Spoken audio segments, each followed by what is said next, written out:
Hello, my name is Winfrey Agboleshe, and this is the Pageant Show with Winfrey, a platform created to have pageant girls share their experiences with us, as well as learn from each other, and of course, talk about topical issues as it affects the pageant industry. Stick around to see who we'll have next and to see what topics we'll be talking about. Make sure you do follow us on social media. All that detail will definitely be down there. Drop your comments, share it to that pageant girl that you know needs this content. All right, till next time. Bye. Frankly speaking, pageants started traditionally with the judging criteria solely based on physical attributes, as the first ever Miss World was crowned in 1951 in a bikini.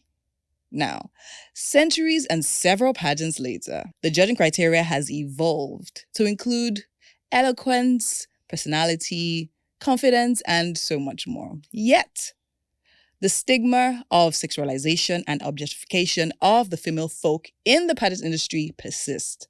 Today, we're going to be answering the question, why? Hello, my name is Winfrey Agboleshe, and this is the Pageant Show with Winfrey, an environment created for pageant people to share their experiences and talk about the issues as they affect the pageant industry. Today, I have a very special person here with me now. She's not only special because she comes from an organizational point of view and production point of view of pageantry, but she has also had major impact in grooming queens and pageant girls alike. Her bio is not here. Let me start. Okay, so she is a versatile theatre arts graduate of the University of Ibadan with over 20 years of experience in stage performance, dance choreography, costuming, movie and multimedia production, and creative directing. I thought I was a producer. She has competed in several arts festivals, competitions locally and internationally, and became the second runner-up for one of Mnet's dance competition, Let's Dance. She has worked on popular shows like Maltina Dance Hall, Dance 234, Nigerian Idols, Doctor's Quarters, Waiting Day, Peak Talent Show, Nigeria's Got Talent, River Calabar Christmas Carnival, over 50 stage productions, and several live shows, including dance, drama, fashion, virtual, and so on. I'm not done. She currently works as the head of corporate communications of Regenix Healthcare Service. She is a pageant expert, as she has worked as a choreographer, producer on The Most Beautiful Girl in Nigeria pageants for over 10 years and other reputable pageants. Now, I'm talking about none other than, we like to fondly call her, I won't bother with her body name. You see it on the lower third, right? We like to call her Madame Preeye. Welcome to the Pageant Show with Winfrey. How are you doing today? I'm really good. See, What's I'm an intro? Guys, I didn't even read half No, of the please, intro. please. No, the others, you will do it yourself. But how are you doing? I'm good. And how does it feel to be here? Super proud. Like, I know I said I know. Super Winfrey. proud. Super proud. Yeah. And no. My name is not Preeye. My name is Preeye. Prairie. I'm telling you. Wow. See, there's a big difference. Okay. Preeye means money woman. Preeye Money means gift. woman. Please call me Amazing. money woman. We can call you money woman gift. Preye. Okay. But then again, how did this get to stake as Preye? It's all the producers. They couldn't just pronounce my name. So yes. Preeye, Preye, and you just accepted it like that. on. Okay, so now we're correcting that. Preye.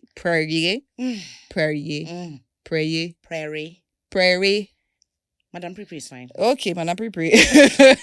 Okay, so now tell me. So before we actually go into, talk about the whole pageant thing now, let's talk about you. So you are a dancer, choreographer. Where did it all start from? Okay, so I have 7 younger ones. 7. I had to entertain them for a living. Wow. Okay. I had to entertain them. And so every time my mom said, what would you like to be? Yeah. What would you like to study in school? I said, I just want to keep making people laugh and smile. I want to keep them entertained. So that's theatre now, theatre arts. Yes. I said, yeah, acting now. Theatre arts. So we searched and we found UIs. So I went to UI, studied theatre arts. And the rest is history. And the rest is history. Amazing. Now let's talk about you being a part of like several dance competitions and winning, several productions, film. How did all of that also come about? Okay, so while I was in school, I joined several production groups and we're touring, going to other universities to perform. And I said, I can do this. This is life. This is life, man. This is life. Traveling around, you know. And when I came back to Lagos, I was still in Ibadan, of course. When I came back to Lagos, Lagos, the hub of shows. The hub of shows. I put myself out there every production. So it's either every weekend I was either dancing or performing or rehearsing, or I was on the movie set or a TV set, something. So I just put myself out there. I got busy, and somewhere at the back of my mind, I just kept on saying, "This is the time. Use your youth. Yes, before you start having children." Yes, true. So I went all out. Trust me, there was no show. I was everywhere. You were everywhere. Yeah, I enjoyed myself. Amazing. But I think it's also owing to the fact that you have such a great personality. Aww. And I'm not just saying that. I suspect you. I'm actually not just saying that. You actually have a great personality. And I'm saying this because when in 2017 I was at the MBGN camp, you were there. And the truth is that, we know how when a collection of ladies gather, we know even people like ladies in authority, they want to prove a point. Do you understand that? Okay, fine, we're not here to smile with you. I don't want to call him. But if you know yourself. But anyways, but then again, you still had this very soft side to you when you were actually taking us on our morning sessions and all of that. Definitely the fact that yes, you were still stern, and of course we knew that you were serious and you meant business, but there was still that softness we could actually see permeating from outside. So now let's talk about your introduction into the pageant system. Where did it start? Okay, so like I said, I used to dance, and for the first time, I think they brought Jeffrey. Was it Jeffrey Daniels? I can't remember his name. Shalama guy. God, please. So they brought him to choreograph just because he used to be a dancer on Soul Train and all that. But he was so old when they brought him, and so he needed an assistant. And someone recommended me. Okay. And I came on board and I saw that he was trying to teach the girls how to break dance. And I'm like, pageantry. Pageant girls and how break is dance. this supposed to help? It's not working. You know? And I just told him, you know what? Let me do the choreography. Then in the morning, you come and watch. Then if it doesn't work, you take it out. He said, okay, that's fine. And he left. And that's how I started working with them. And I realized that, this is not just about choreography, which I didn't know. Before, it was all about choreography. Choreography, yes. The dance must be great. The moves must be amazing, must be exciting. Yes. But I then realized that at this point, it's about these beautiful girls. I have to make them look beautiful. They might have two left legs. They might not know how to dance. But I have to make them look good. And it's my job, It is your job. So I made it happen. And everyone was like, how did you do it? How did you do we didn't it? know they could dance. I'm like, they can't dance. But it is so when you actually, when was the rude awakening when you realized that, okay, it's different working with dancers than working with different girls from different places. They just get it together. So at what point did you realize that, what are we going to do here? And like, how did you mentally walk yourself through that? So after we had rehearsed a whole day with them, and there was no progress. There was no progress at all. I felt like a complete failure. Sorry, please. Sorry, just hold it there. Can you remember the year? This should be 20. Okay, I remember any of the girls. Let's drag them. Let's drag any of the girls that were there. That stressed you. That year was Sylvia that won. Okay. So Sylvia. No, was it Sylvia? Sylvia or Fiona? Oh, okay. One of them. No, Sylvia. Okay. So Sylvia, you can dance. Wow. Yeah. And I just realized that this wasn't working. Okay. And they were really trying. They really wanted to, because nobody wants to come out looking stupid. Yes. Silly. And they really want to win, you know.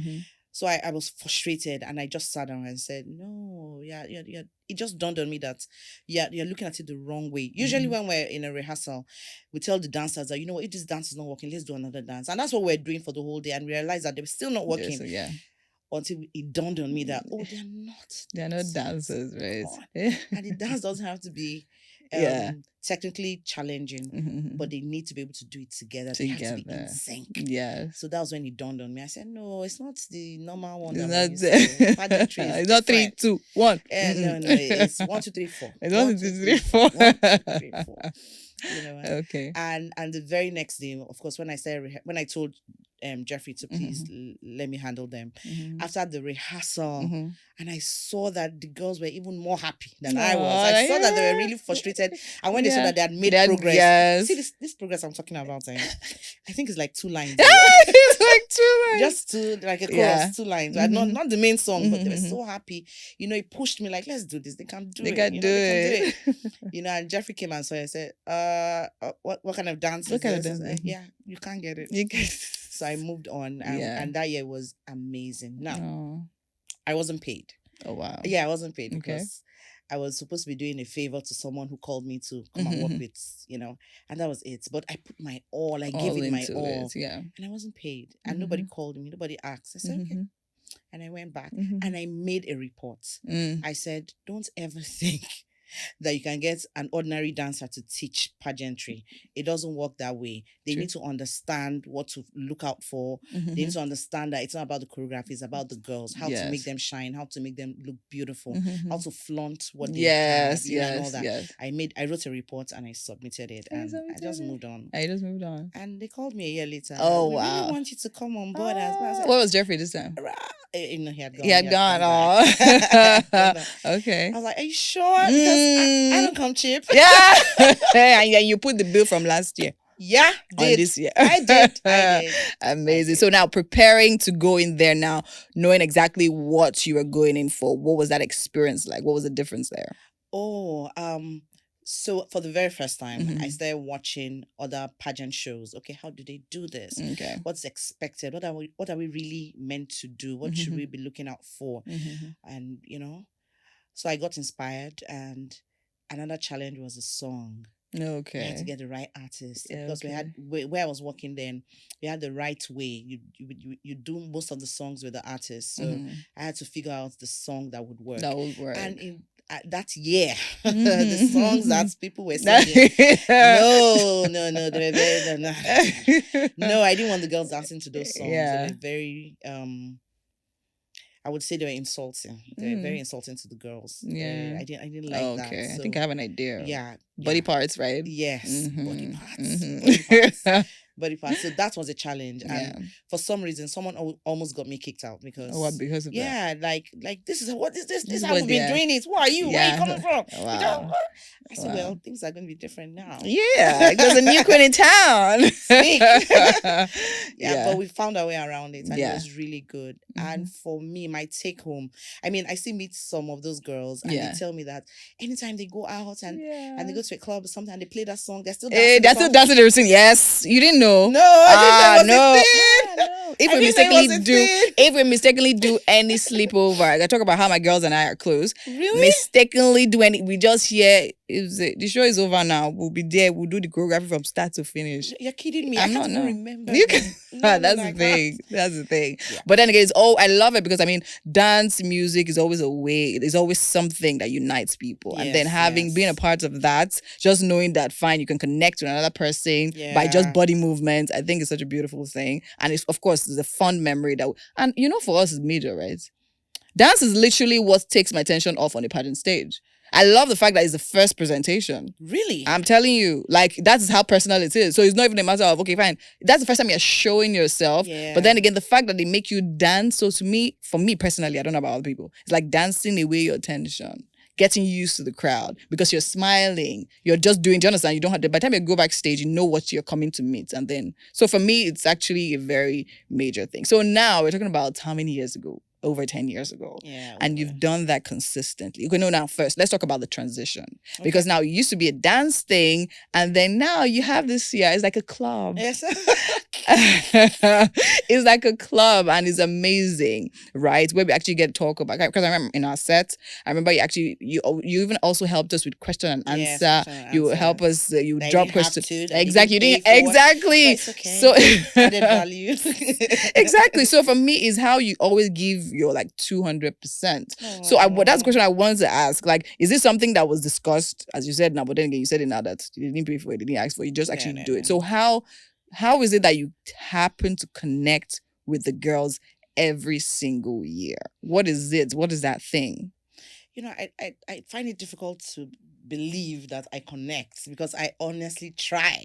I'm like trying very hard. Like, I need to reach these girls. Yeah. I'm a woman too, you know. Yes. And oh Lord. So the first 4 pageants, I looked out for the queens, I looked out for the runner-ups, and I just didn't like the way I saw them.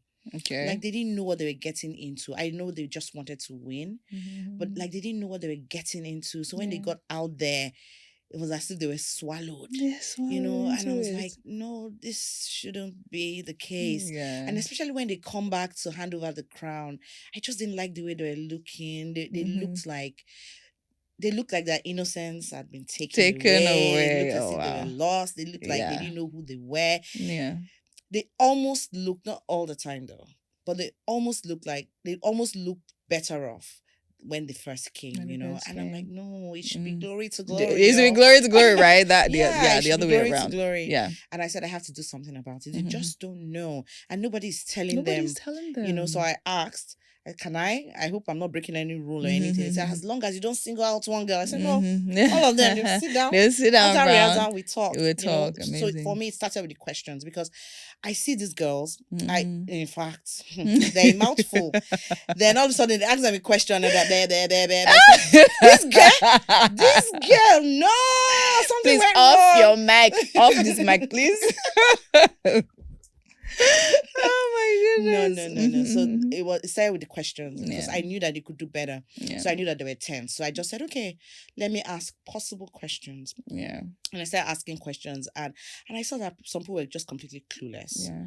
You know, so it started with that. Then we started going deeper. Yeah. Because you know that some people would have crammed their answers. So they now start repeating the same thing. Yes. I say, don't you have your own rule there? Don't you have something else you want to talk about? I mean, one common question, I hated that question.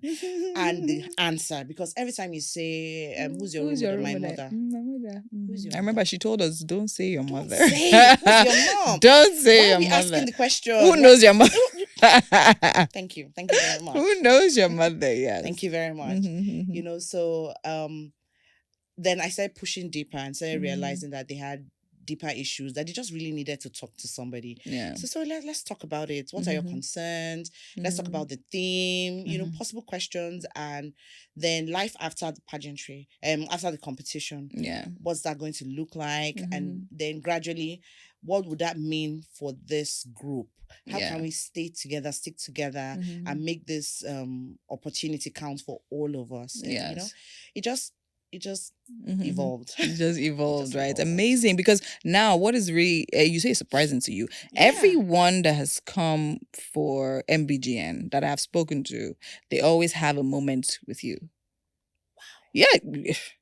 Bassman literally is here, and like they actually talk about it, about how, oh yeah, I was literally down and I met one name that has consistently been on their lips is Madam Preeye. Oh, she's so, exactly. Do you understand? So that's the thing. So even beyond the groups, I think, because I remember even that year, I think some girls that didn't bring our dresses to camp when we were coming. Yeah, then I asked, okay, my designer is here. Please, where can I? And then we're not sure if we're allowed to have people over or all of that and everything. I don't have a problem seeing you. Oh, go to Madam Preeye's room. So you were literally the one, like literally, okay, trying to help us fit our dresses and make sure and all of that. So now with that interaction, I think with like how many girls over the years, I'm sure you've seen from good to bad to worse. So despite the fact that, you are who you are, and do you understand? But then again, what has that experience been like? Now tell me the good, and then now tell me the ugly. I want to know it all. Okay. I'll start with, I can mention names. Mention names, please. I'll start with Oluchi, because it's very recent. I mean, and body shaming her because she has a very big booty. Not so big. We love it. Not big. Not tiny, you know. Yeah. And body shaming her. And I think they're body shaming her because they're intimidated by her. Body shaming her outwardly? Yes, they were. And she's so sweet, because when, I had a conversation with her. She literally said she felt. So she didn't outrightly say they were. She literally said she felt that she didn't look the same as other girls. Oh, they did. Wow. They Imagine. did. And I had a conversation with her, and that was it. I couldn't even remember, and I think I took a picture too. And when she won, someone dragged me on social media and said we already knew. That's why I already have a picture with her. Blah blah blah blah. And I literally just had a conversation, say 10 minutes with her, and that was it. See, I had other people who had serious issues, who had they didn't have an evening wear. They didn't have for the mock rehearsals, and they didn't have for the main day. There was someone that didn't have hair. There was someone that didn't have shoes. So I was dealing with those ones. I was talking with them almost every other day. Yeah. But they didn't see that one. They didn't see that one. But it was there was one person who was going to give up. She was going home. Like, I saw her leaving. And I said, where are you going? She said, she didn't know it was going to be like this. What do you mean you didn't know it was going to be like this? Said she thought they were going to provide her outfits and stuff. I'm like, okay.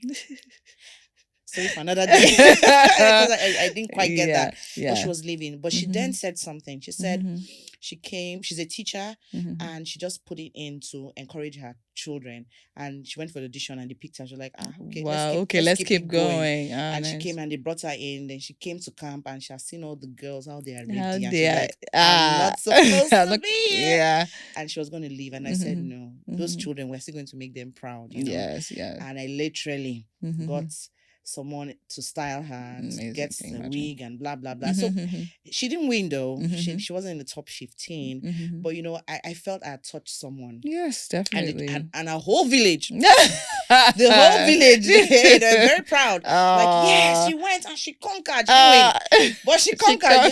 She conquered because she was going to give up. Yeah. So if someone had said, I was showing, I was being partial towards her, and I did it on purpose. I put her in front. She could dance though. I put her in front and stuff like that. If someone had said that to her about her, I would have said, it will make sense. Yes, maybe yes. This Oluchi one, I didn't quite get it at all. Yeah, at all. In fact, when you were in camp, I don't think did I speak to you? One-on-one, no. I don't think so. Because I don't think you needed, and you're very well put together, I must say. It's not because I'm on your show. You're very well put together. I was like, this one, she knows what she's doing. Let me look for the ones that need my help. Because I was going to ask that question, like when you first saw me, can you even remember? Yeah, when you first said, totally. You're pulling your box in. You had a ponytail. Hey. I totally remember. And I was put together like that. Yeah, you were put together. Hey, if only you know. No, you were put together, and I'd picked you to be in the top 5. Let me tell you what we do. Let me tell you what we do. Tell me, please. So when we arrive, when people arrive and they're taking their luggage in and all that, we just come together, all the chaperones. Yeah. And, we just say, who's the top 5? Who's the top 5? Yeah. Top 5 based on appearance, or exactly. based on what we are saying. What we are saying, no, not based on. When we start rehearsal, we know the ones that are crazy. yes. So we then pick. So literally, you're on everybody's top 5. I must say. I'm not saying this because we're here. I don't have to. No, I'm hot. I was cold before now. I'm hot. You're literally on everybody's top 5, honestly. So I just felt, you know what you're doing, you know what you're here for. Just leave her. And I love that. Let me tell you one thing. I love that I could tell that you're a kingdom person. Yeah, I could tell that right from the beginning. And I said, she got it. Let me look for the people that need me. So yeah, I totally understand that we didn't get to talk much, because that's another thing. When you start talking to somebody and so it's only if you need me then I show up. I can't remember what we're talking about, but yeah. So we're talking about the world. Thank you so much for saying all of that. I actually feel so humbled. And to think about how my MBGN experience was. God was faithful. That's the summary of what I'll say, because I mean it was a lot. Because I remember that period I was actually doing like a family situation, and I auditioned in Abuja. Yeah. So I had to, even that day I was still contemplating, should I not? Then there was also the age thing, where I was I think I was 24 at the time, and then the cutoff was 23, and then I literally had to sit down and write out all the queens I knew that were over 24 and 25 and all of that. I wrote my defense. I wasn't coming to play, but it was like a lot. What I'm just trying to say is I almost decided not to come. Yeah, like I almost when I even got to the audition, so Anthony actually told me that, no, since I'm already here, why should I turn back? I should actually just go. Because first of all, the day I was going for the auditions in Abuja, I first missed my way. And I said, God, this is a sign. And I was like, okay, no, let me. So I looked. So when I went there, and then the whole age thing, And then I was just thinking. And then we came to Lagos and all that. So like getting all of that together, I know it was like a whole lot of braha. So hearing this from you is really, really nice and really soothing. Thank you. Thank you so much. Okay, welcome. so yes, I'm not going to forget what we're talking about. We're talking about the good behaved and the terribly behaved. Okay, so let me talk about the terrible ones. Yes. So we know, and I literally say it every time, that's my introduction. You know, my name is Preeye, blah, blah, whatever. I'm moving on. If you know that in your house, when you wake up in the morning, you have the people who worship you and say, I worship you, Your Majesty. I say that every time. Yes. Just drop it at the door. As you're coming here, please behave yourself. Because I try to let them understand that, just imagine I own this pageant. Then I want to pick you. Then you're now chuku in my throat. You are disturbing me. Even if you're the most beautiful girl. Exactly. I will pick you. Exactly. Because I'm going to deal with you for 1 full year. But you see, the problem is that some people have coconut brain. They do. They do, because even though I literally give you expo, because ordinarily that should be easy for us, so that we can just pick the top 15. Yes. Even though I literally tell you, we see people still bring out their true colors. Yeah, but that's so you say bring out their true colors, and that's the thing I think even on camp as well, because even for us contestants, you get there, everybody's oh hey.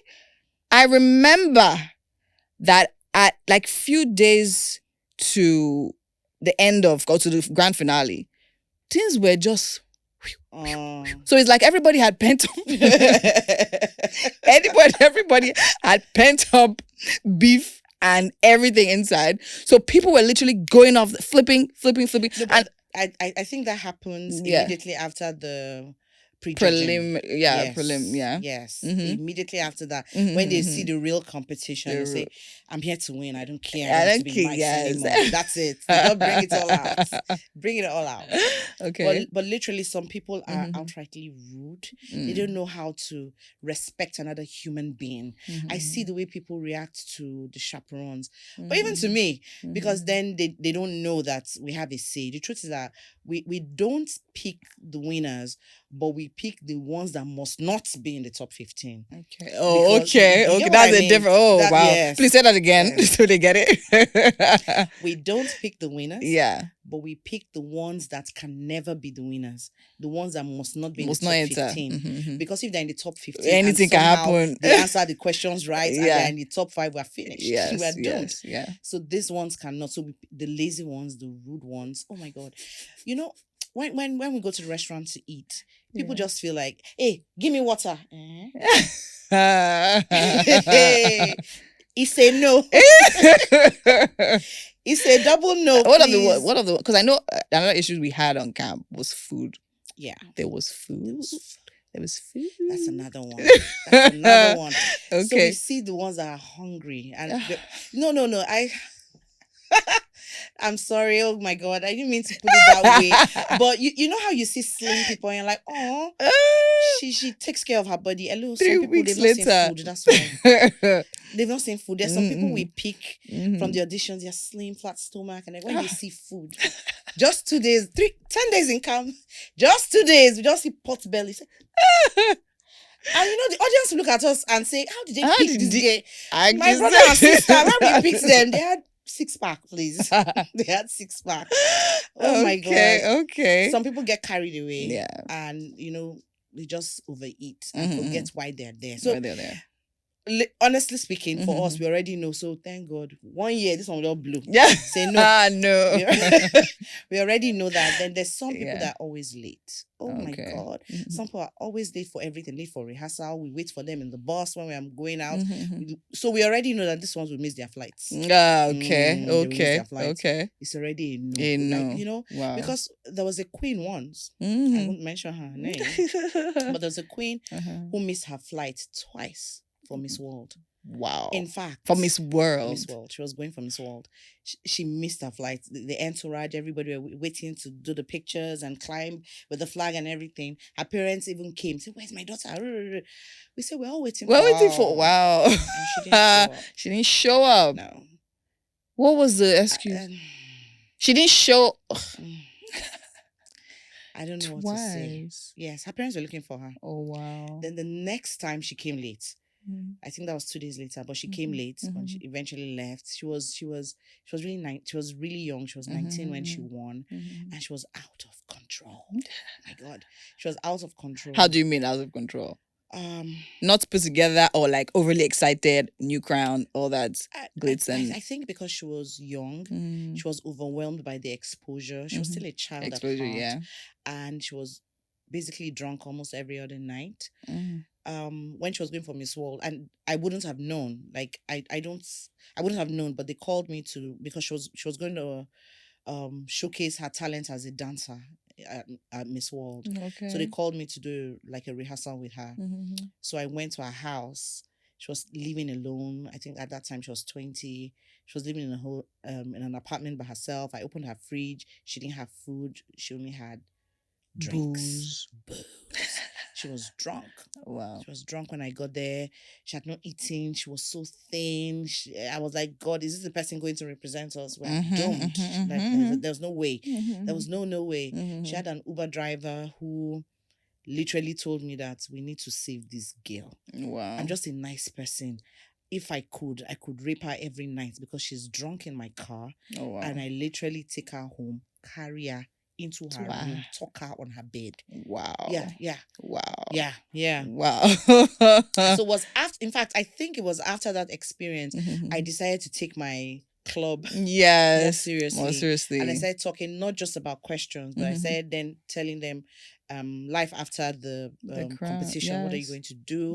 How you need to put yourself together, what you're going to be exposed to, and how you don't let it get into your head. And remember that after 1 year, you're going to drop that crown then. Yes, and then what next? Would you be able to look back and say, is this me? Is this me? Things like that. Okay, so now, I mean, you saying this and sharing this actually gives us perspective into the organizer's eye, because a lot of us, we really just sit down there and say, these people are too strict. What's the problem? Because I remember my very first pageants, we had restrictions. You were not, as a pageant queen, you were not allowed to go clubbing. You were not allowed, there were literally strict rules. And sometimes, to be very honest, I actually wish like we still had pageants like that literally had like held queens to like a very high standard, moral wise. And I think it also just helps groom the girls and all of that. So yeah, I mean, it's amazing to actually see a window. So now it explains why organizers are strict about. So now so after that experience, what would you say the measures were going forward to pick a queen that would not have such behaviors? I mean, can we really know? Can you guys really know? We can't, but you can pray to God. Pray.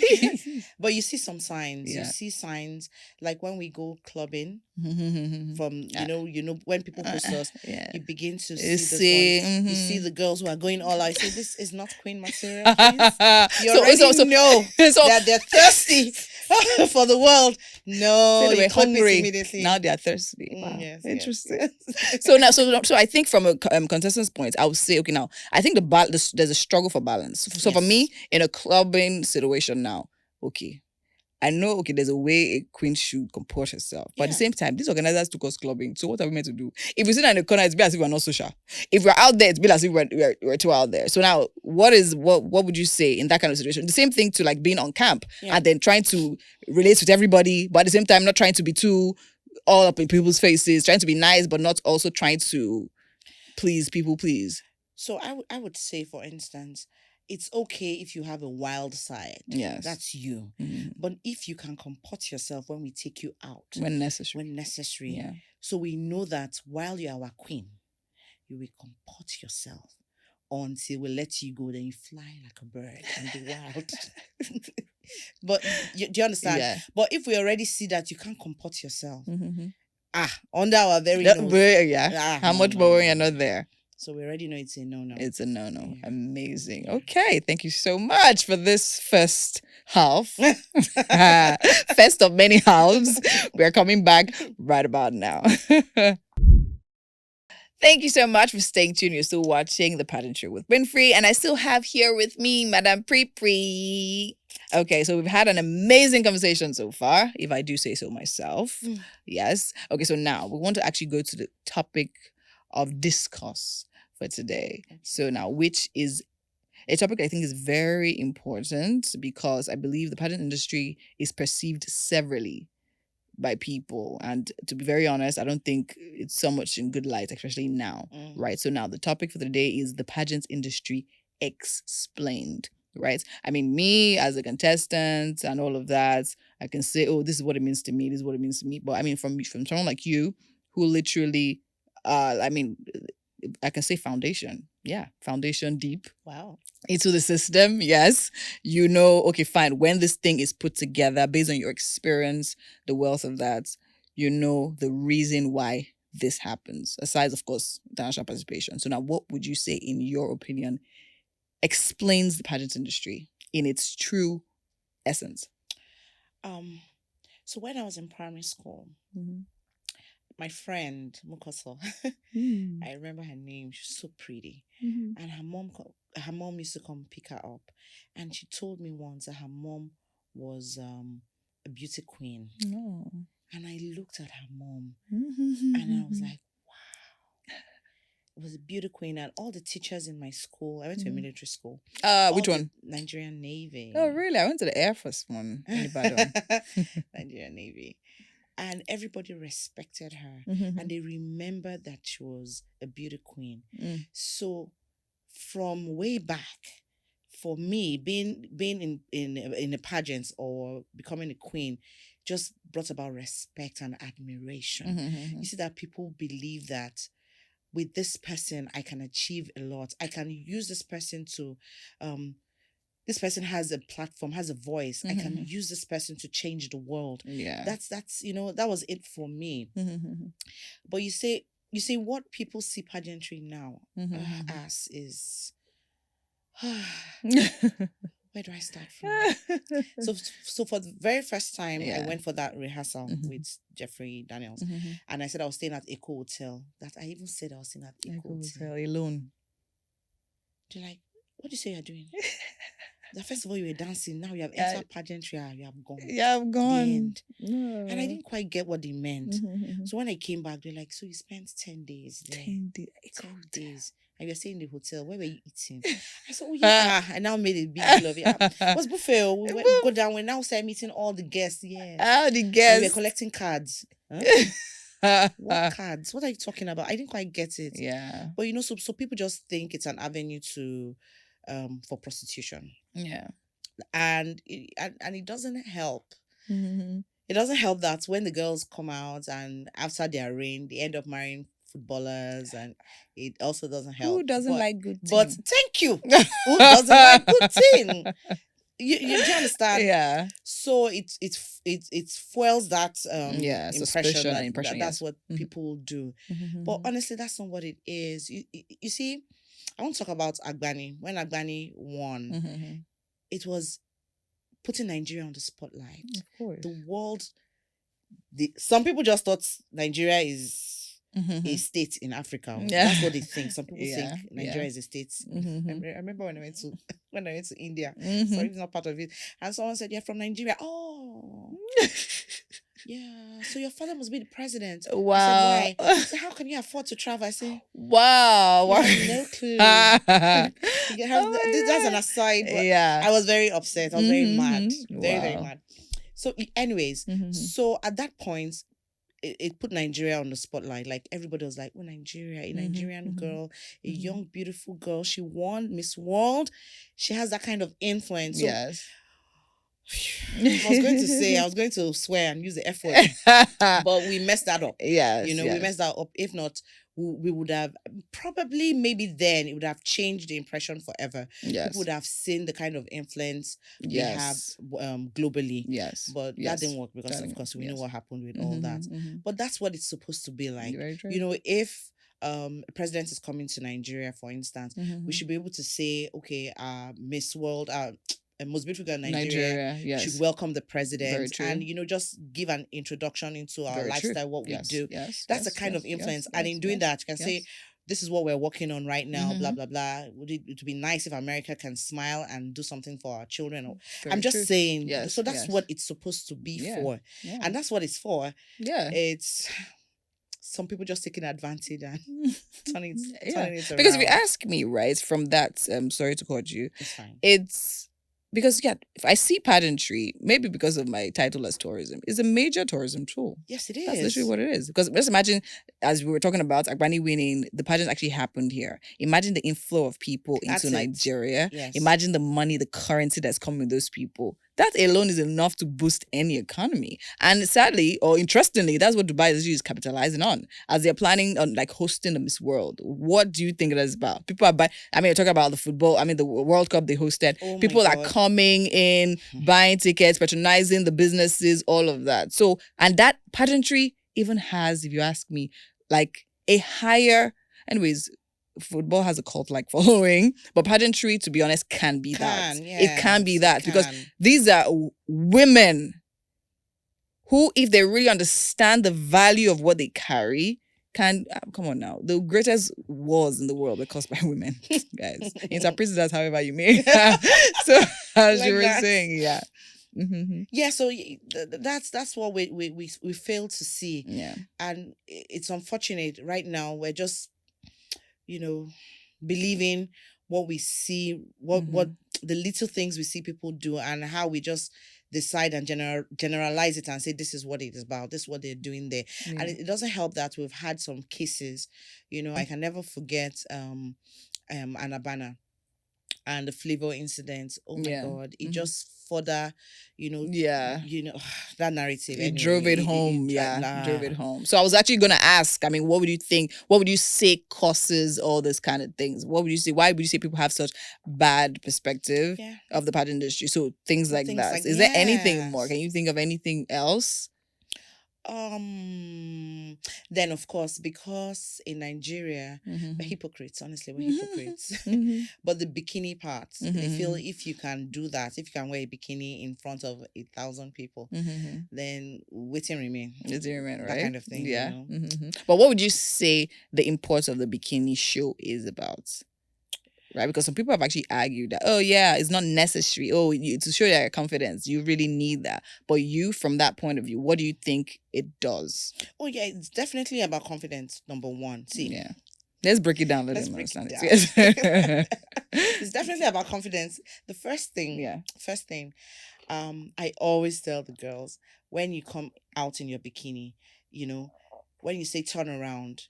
Because that's all. It's about the confidence. Can you stand in your own skin? Yeah. Are you okay? Are you? Do you love yourself enough? Are you afraid? And they come out, and when they turn around, and you see their butt cheek shaking. I will say that.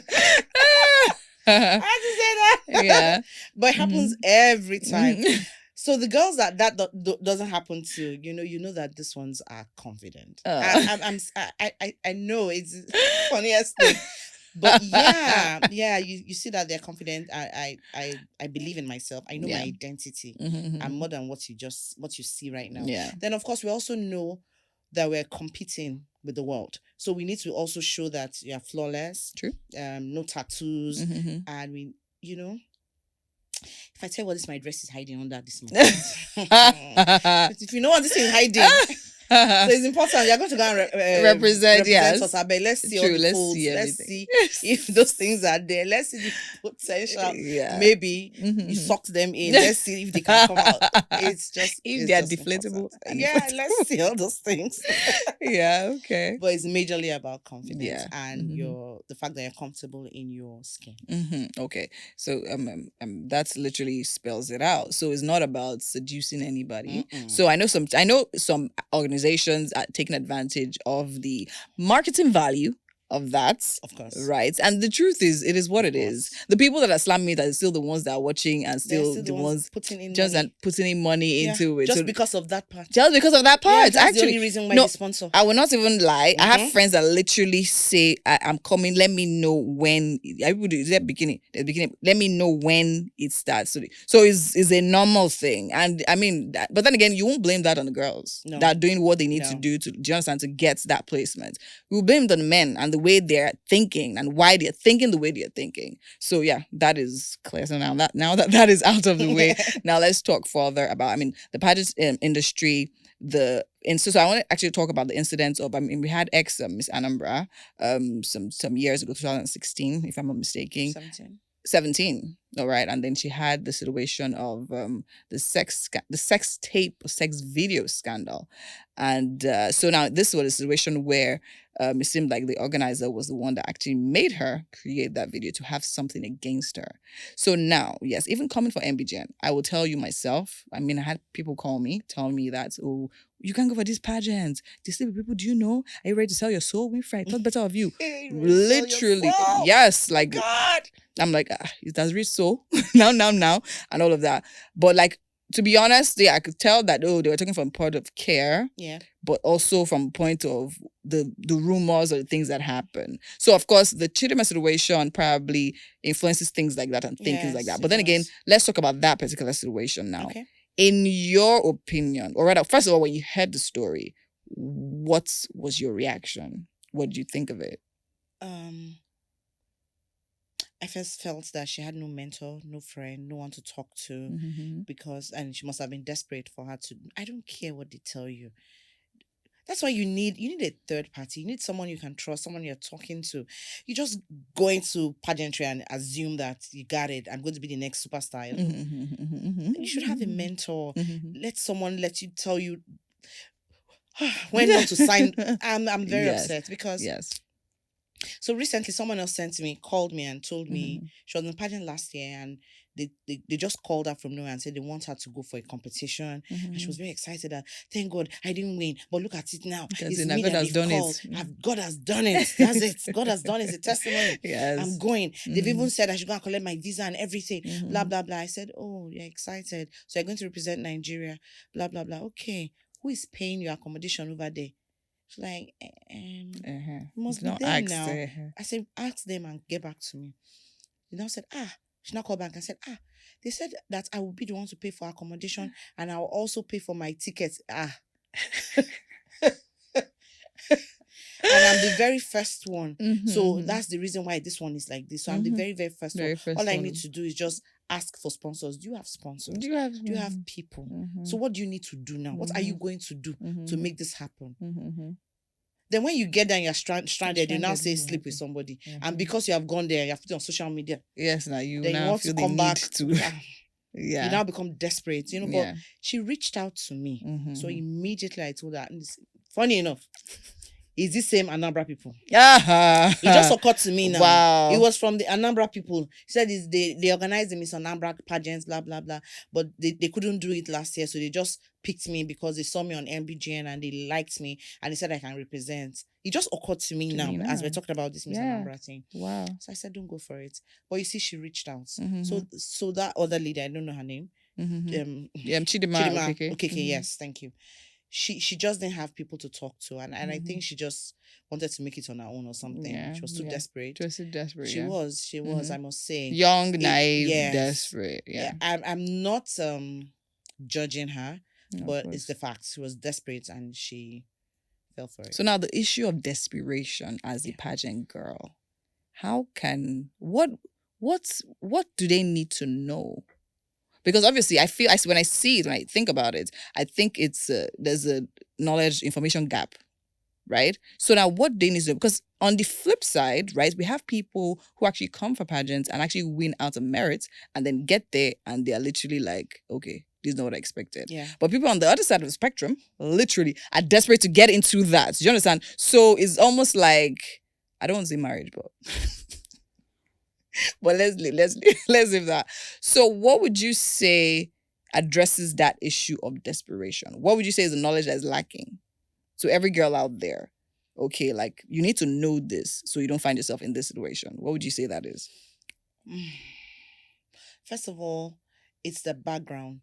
Is the engineering. So some people already feel, and it's possible that it's because they already know someone who had to do it and they just feel that's the only way.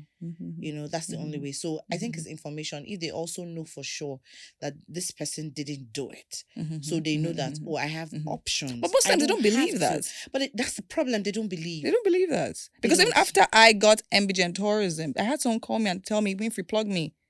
Wow. Who was your plug? Like, plug me. Like, I want to do this thing. Please, like, tell me who. Why didn't you plug them? And even after that, they still didn't. They just thought I was hoarding if I didn't want to let go and things like that. Do you understand? And I'm like, no, but they still don't believe that.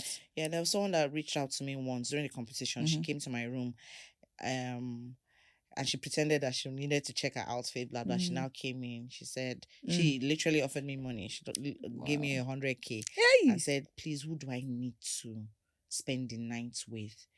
She said make that. sure I win.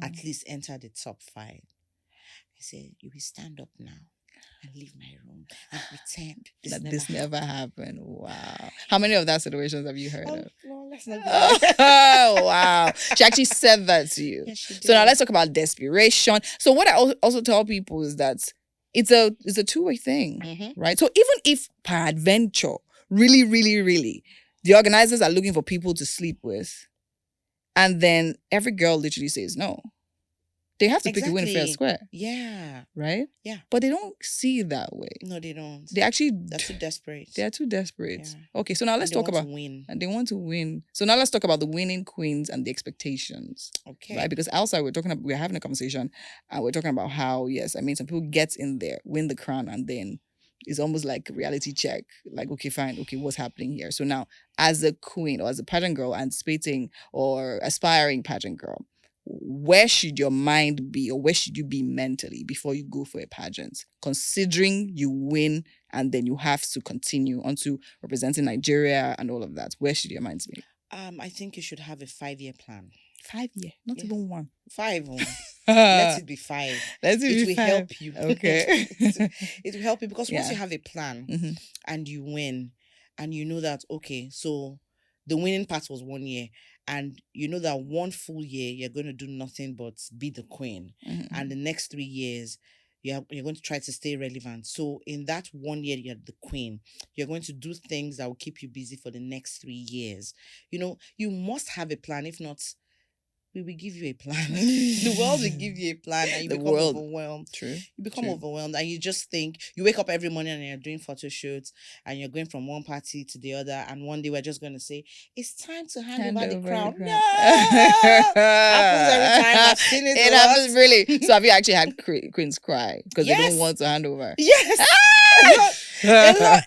Almost everybody. I'm telling you. And when they come to camp, you know, they come a night before, and they come to camp, then they come to my room, Madam Preeye. I know what's about to happen. Sit down. I said, because I didn't even really do anything, and it wasn't my fault. Whose fault was it? But I told you. Remember that time when we sat down? In that circle. But there was really nobody helped. I told you that nobody was going to help you. Now, here's the funny part. This is the funniest part. I always say, I am here for you. I will not hijack your project. True. But if there's something you need to do and you need me to be there or you need me to advise, I will advise. I will be there. See, it happens every time. I'm used to it. Immediately they crown them. I take picture. That's it. That's the end. I don't see them again until when they hand come over. To camp. To hand over, then they come to my room. And I literally on Instagram I see them and I say, oh, you're doing this. Oh, this is really good. And I send a personal message and I say, are you doing this? I think you should do this. And they don't even respond. Yeah, but that's the truth. Wow. It's the truth. Some people have tried. There was a time I think Chichi. We're trying to do something together. Then she got busy. Wasn't her fault. I think it was a family issue. But we really wanted to do something in South Africa. But that didn't quite work out. But at least she tried. She tried. You know?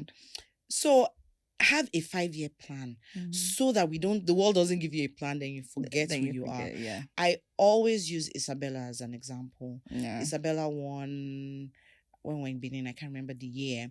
But you know, after she won, even though she had a small scandal because of her age and she couldn't travel for Miss World, but she started her own pageants in Cross River, and she was aligned with MBGN Lagos. So once you win in Calabar, you don't have to audition. You go straight into the competition. Amazing. And she got the River State government to sponsor that person, give them their outfit, their travel allowance, everything. Wow. It was so good. It was really good for 5 years. So people looked up to Isabella to become Agbani. Yeah. It was so good. It was really, really something good. Yeah. But I think when they changed administration, the government, and that was it. I like that she carried on for at least 5 years. 5 years. That's actually, She produced 5 queens from Cross River. Amazing. So that was, she had a plan. And she also she did something. She had a hat. She was a doctor, a nurse. I can't remember. She was in the medical field. And she did something for the heart. She had a heart surgery, something thingy. They raised funds for that. But she had a plan. That's what I'm trying to say. She didn't just win. She came like 2 years before she won, and she didn't win. She got rich, went back, lost weight, blah, blah, blah. Came back, won. Then she didn't go for Miss World. There was a scandal. She really didn't care. She still went back and did that. So she had a plan. Yeah. You need a plan. That's the first thing. Once you have a plan, you won't get carried away or overwhelmed with things that are happening or not happening, because that's the things that are supposed to be happening and they're not your plan, but you're still going on with your plan. The other things that are supposed to be happening, if they happen, okay. You are not dropping your plan. It's on hold. You continue, then you go back. Oh, you're ready? Oh, okay, go back. True, but your own plan keeps going. I think that actually makes a whole lot of sense, because in anything, say if you fail to plan, you literally plan to fail. Okay, so now with pageantry, I mean, we've had several cases, several incidents of scandals, even the ones that don't even make it to social media and all of that. So now, what would you say what has been your most memorable scandal, and how would you say from that point of in-house, how did you guys handle it? I don't think it was handled. You don't think it was handled? Yeah, I don't think it was handled. They just ignored it and waited for it to blow over. Which was it? Little mini more. No. I think it was okay, because I mean, she was deported from Dubai and she was pregnant. It was rumored that she wanted to get an abortion in Dubai. So imagine that. First of all, then they now found out that it was for. And they deported her back, and she was still wearing. That was it. Yeah. That year, trust me, the sales of the forms dropped. Yeah, and wow, it was very bad. And this is what people don't see. Yes, people don't see that. They don't see how it affects. And there was just no way. There was nothing to say. Like if you try to defend, then you let people talk. So you just hope and pray that a badder scandal that has nothing to do with you just takes over the news. That was the only way. Then of course this other one, when she missed her flight, we already knew that there was a problem. But when she got to I can't remember where, the country, she just wasn't showing up. It was really bad. They complained. They really complained about that. Yes, Pageant. Okay. And we're already worried about the next one next year, the person we're going to take there. But there was nothing they could do about it. Just let it go. Then of course, I mean, that was their fault. How you already knew that she was older than, there was no way she could go for it. But who made that mistake? Like, head should have been rolling. Someone made a mistake. Yeah. And we were rejected. It was bad. It made news. And I think someone else leaked it, honestly. Because they could have just swapped. They could have just said, okay, go. But, someone leaked the news. A rival. But so you don't try to defend it. You just let it blow over. It's bad.